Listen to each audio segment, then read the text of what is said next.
Homeopathy की सारी छोटी बड़ी खबरों के लिए कीजिए मेरे चैनल को सब्सक्राइब नाउ का बटन दबा के साथ ही साथ दबा दीजिए बेल आइकन भी। तो चलिए आइए जानते हैं कि आज की न्यूज़ क्या है।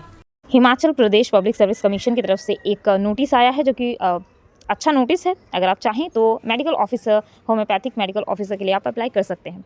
आइए बात कर लेते हैं सबसे पहले तो कि किस दिन से फॉर्म फिलअप हो रहा है, किस दिन फॉर्म क्लोज होगा। तो फॉर्म क्लोज होने का डेट यहाँ पे साफ साफ दिया गया है 27/3/2024, यानी कि 27 तारीख आपके पास समय अभी बहुत हैं और आप चाहें तो अप्लाई कर सकते हैं।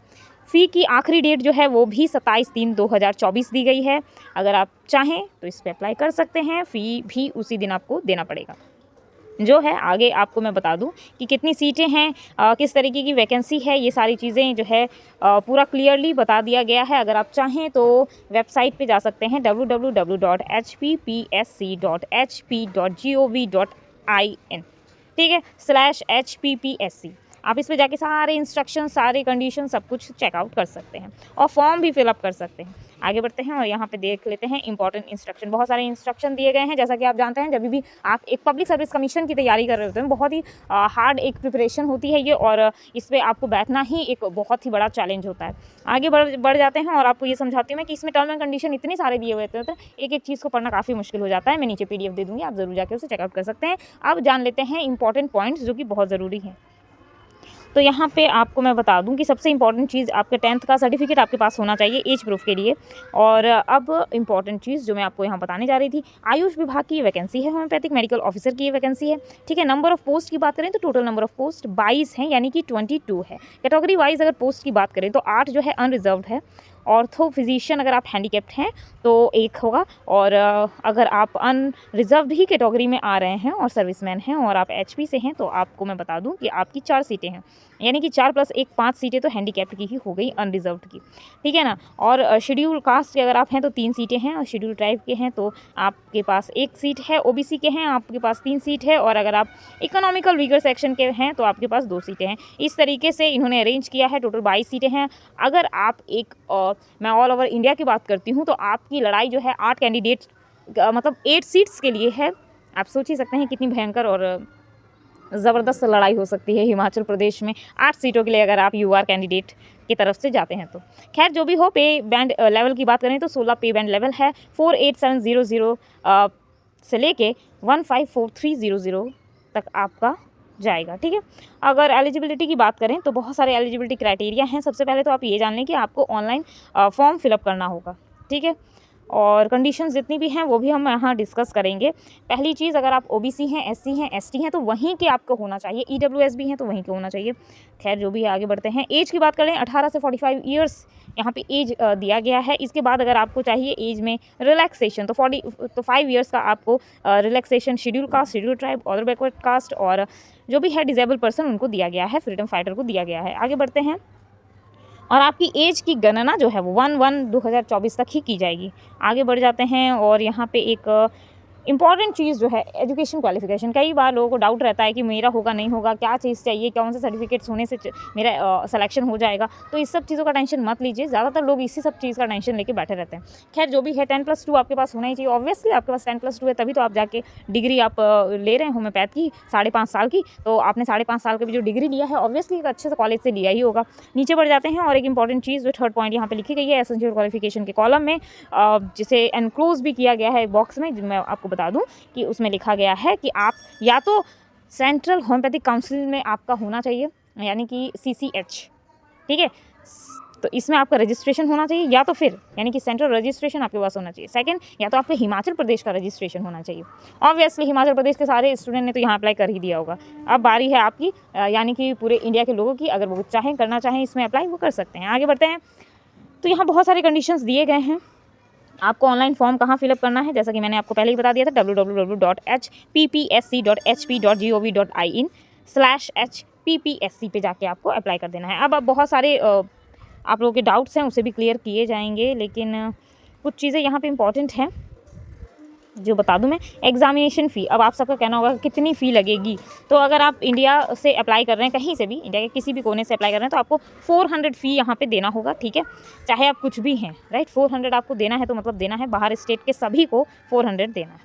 आगे बढ़ते हैं, अगर आप वहीं के हैं यानी कि आप हिमाचल प्रदेश के हैं तो हिमाचल प्रदेश के लोगों को थोड़ी सी छूट दी गई है। SC ST OBC EWS और 100 रुपये उनको देने होंगे, ठीक है। और कुछ भी फ़ी नहीं लगेगा, किनको नहीं लगेगा, एक्स सर्विसमैन जो भी हैं male candidate of Himachal Pradesh उनको नहीं देना होगा। विजुअली जो इम्पेयर्ड हैं या ब्लाइंड हैं ऐसे लोगों को पैसे देने की ज़रूरत नहीं है, स्पेशली ऑल ओवर इंडिया नहीं, only Himachal Pradesh. Female candidate को भी फ़ी नहीं देना है, ठीक है। इंस्ट्रक्शन में ये भी दिया गया है अगर वो हिमाचल प्रदेश के हैं तो।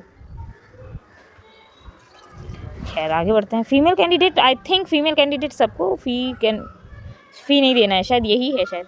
Female candidate shall be examination in accordance with the instruction of the government of Himachal Pradesh. Female candidate को पैसे नहीं देने। वाओ, जो इतनी फीमेल कैंडिडेट हैं वो इस जॉब के लिए अप्लाई कर सकती हैं, उनको फ़ी देने की ज़रूरत नहीं है। ओके, सो ये सारी चीज़ें कंफर्म हो गई। आगे बढ़ते हैं। और मोड ऑफ़ पेमेंट क्या होगा? मोड ऑफ़ पेमेंट ऑनलाइन होगा। आप सभी जानते हैं ऑनलाइन तरीके से ही आजकल हर पेमेंट किया जाता है, चाहे आप UPI दे दें, क्रेडिट दे दें, या फिर आप नेट बैंकिंग वगैरह सब कुछ, बहुत कुछ अवेलेबल है, ठीक है। अब एक इंपॉर्टेंट बात आपको बता दूं, ई-एडमिट कार्ड आपको मिलेगा। जैसा कि आप जानते हैं ई-एडमिट कार्ड ही आजकल मिलता है। 2 तरीके के किस तरीके का सिलेक्शन प्रोसेस होगा ये भी जानना जरूरी है। पहला सिलेक्शन प्रोसेस स्क्रीनिंग होगा, प्रीलिमिनरी एग्जामिनेशन जिसे कहते हैं। सेकंड जो है पर्सनैलिटी टेस्ट होगा, राइट। सबसे पहले स्क्रीनिंग और जो टेस्ट होता है PT जिसे आप कहते हैं, तो उसमें आपको कैसे कैसे क्वेश्चन पूछे जाएंगे वो भी चलिए आइए देख लेते हैं। अच्छा, सेंटर कहाँ है? एग्जामिनेशन सेंटर आपका शिमला है, ठीक है, शिमला सिटी जाइए। और CBT टेस्ट होगा, कंप्यूटर बेस्ड टेस्ट होगा यहाँ पे। पहला टेस्ट जिसमें नेगेटिव मार्किंग भी रखी गई है। देखिए स्कीम ऑफ एग्जामिनेशन किस तरीके से स्कीम है एग्जामिनेशन की। वो पहला जो है CBT टेस्ट होगा, पेपर 1, जिसमें ड्यूरेशन जो है 1 आवर ड्यूरेशन है। 1 घंटे का एग्ज़ाम होगा, 100 क्वेश्चन होंगे। काफ़ी कम टाइमिंग दिया हुआ, 100 क्वेश्चन आपको अटैम्प्ट करने। आप सोचिए, यानी कि आपके पास 1 घंटा दिया हुआ, 60 मिनट, और आपको 100 क्वेश्चन, 1 मिनट भी नहीं दिया गया एक क्वेश्चन के लिए। आप सोच सकते हैं कितना टफ एग्ज़ाम है। उसके बाद आपको यहाँ पे MCQ मिलेंगे, मल्टीपल चॉइस क्वेश्चन। आपके पास 4 ऑप्शंस रहेंगे, उसमें से 1 सही होगा, राइट। और हर एक नेगेटिव, अगर आपने कुछ गलत आंसर कर दिया तो उसके लिए नेगेटिव मार्किंग भी होगी। 30 नंबर का आपका हिमाचल प्रदेश से जनरल नॉलेज होगा, 30 नंबर का आपका नेशनल और इंटरनेशनल अफेयर्स के क्वेश्चन होंगे, 30 नंबर के। नॉलेज ऑफ हिंदी लैंग्वेज, आपको कितना हिंदी आता है, 20 नंबर का वो रहेगा। और इंग्लिश लैंग्वेज 20 नंबर का रहेगा, यानी कि टोटल 100 नंबर इस तरीके से बनाए जाएंगे, ठीक है। तो आप समझ लीजिए कि 30 ये 100 नंबर के इस तरह के क्वेश्चन है, और इतने ही क्वेश्चन जो है, मतलब इतने मार्क्स आपको मिलेंगे, इसके साथ इतने क्वेश्चन भी मिलेंगे। यानी कि 30 नंबर का जनरल नॉलेज का क्वेश्चन रहेगा, 30 नंबर का आपका करंट, जो आप इंटरनेशनल अफेयर और नेशनल जो होता है उसमें करंट अफेयर्स भी होते हैं, तो 30 नंबर 30 क्वेश्चन उससे भी रहेंगे। लैंग्वेज से 30 क्वेश्चन 20 रहेंगे, और इंग्लिश हिंदी दोनों से 20-20 करके रहेंगे। आप समझ सकते हैं कितना टफ एग्जाम होने जा रहा है। खैर जो भी हो, अगर आप चाहें तो ज़रूर इसे दे सकते हैं, बहुत ही अच्छा एक अपॉर्चुनिटी है। बात करें दूसरे पेपर की, तो वो एक तरीके का सब्जेक्ट एप्टीट्यूड टेस्ट होगा, डिस्क्रिप्टिव होगा, ठीक है। 3 आवर ड्यूरेशन आपको दिया जाएगा, यानी 3 घंटे समय आपको मिलेंगे। 120 नंबर का ये पूरा का पूरा 3 घंटे का आपका 120 नंबर का ये पूरा रहेगा, ठीक है। एज़ पर जो भी सिलेबस है, कमीशन ने जो भी डिसाइड किया है उस तरीके का रहेगा, ठीक है। तो ये सारे तो चीज़ें मैंने आपको क्लियर कर ही दी। इसमें नेगेटिव मार्किंग नहीं रहेगी, ठीक है। पेपर 2 में नो नेगेटिव मार्किंग। पहले पेपर 1 तो क्लियर करो, फिर पेपर 2 के बारे में सोचेगा कोई भी, है ना। ये सारे कंडीशंस हो गए, ठीक है। और अगर इसका पूरा डिटेल आपको चाहिए ना, तो आप नीचे कमेंट में ज़रूर लिखें कि इसका क्या डिटेल है, पेपर 2 में किस तरह के क्वेश्चन आएंगे, वो सारे भी डिटेल्स मैं आपको ज़रूर दे दूँगी, ठीक है। इसमें कुछ खास है नहीं। और क्या मैं बताऊँ आपको, इस तरीके का रेशियो है। Number of post advertise 1 to 10, 1:6 + 3, और 11 एवब के लिए 1:5। Ratio of category wise zone of consideration of scrutiny. अच्छा, यहाँ एक और चीज़ मैं आपको बताना भूल गई कि 20 जो इंटू 20 किया जाएगा आपका डिस्क्रिप्टिव के लिए। जब वो सेलेक्ट करेंगे ना, तो इंटू 20 कैंडिडेट्स करेंगे, यानी कि एक सीट पे अगर 8 आदमी हैं तो इस तरीके से 1 इंटू 20 आप इस तरीके से देख सकते हैं, ठीक है। इस तरीके से सबका सिलेक्शन होगा, यानी कि जितना नंबर ऑफ़ सीट्स है, 22 नंबर ऑफ़ सीट है, इंटू वो लोग 20 करेंगे।